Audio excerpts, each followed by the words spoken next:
কিচ্ছু চাই না, আমাদের জীবনের গুনাহগুলো মাফ করে দাও। এমন কোনো গুনাহ নাই আমরা করি নাই। জ্ঞান বুদ্ধি হওয়ার পর থেকে শয়তানের ধোঁকায় পড়ে কত গুনাহ করে ফেলেছি গো আল্লাহ।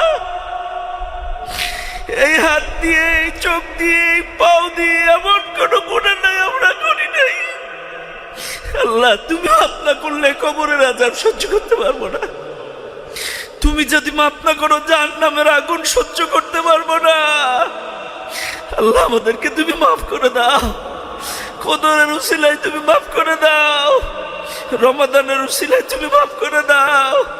আল্লাহ, আমাদেরকে মাসুম বেগুনাহ বানায় দাও, আমাদেরকে মাসুম বেগুনাহ বানায় দাও।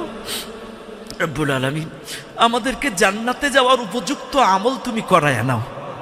জান্নাতে যাওয়ার জন্য যা যা দরকার আমাদের দ্বারা করায় নাও। জাহান্নামে যাওয়ার যত বদ অভ্যাস আমাদের ভেতরে আছে আল্লাহ, আজকে যে এই মুহূর্ত থেকে তুমি ত্যাগ করার তৌফিক দান করে দাও। আল্লাহ, আমাদেরকে পরিপূর্ণ হেদায়েত দান করে দাও। আল্লাহ, আমাদের অনেকের সন্তান, অনেকের ভাই, অনেকের স্ত্রী, অনেকের বোন এখনো নামাজি হয় নাই, হেদায়েত পায় নাই। আল্লাহ, আমরা জান্নাতে যাব, আমাদের বোনগুলো যাবে না। আমরা জান্নাতে যাব, আমাদের ভাইগুলো, আমাদের সন্তানগুলো জাহান্নামে যাবে, এটা আমরা চাই না। আমরা সপরিবারে জান্নাতে যেতে চাই। আমাদের সপরিবারকে হেদায়েত দিয়ে দাও। আমাদের পরিবারের সকল সদস্যগুলোকে তুমি হেদায়েত দান করে দাও।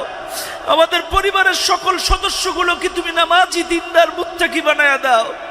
আল্লাহ, আমাদের মধ্যে যারা অসুস্থ আছে আল্লাহ তুমি সুস্থতা দান করে দাও। আল্লাহ, তুমি তো ডাক্তারের ডাক্তার। আল্লাহ, মাদ্রাসের ডাক্তার ফেল করে, লন্ডনের ডাক্তার ফেল করে, তুমি তো ফেল করো না। আল্লাহ, দেখো না কার শরীরে কত রোগ আছে, তুমি তো ভালো জানো। আল্লাহ, আমাদেরকে পরিপূর্ণ সুস্থ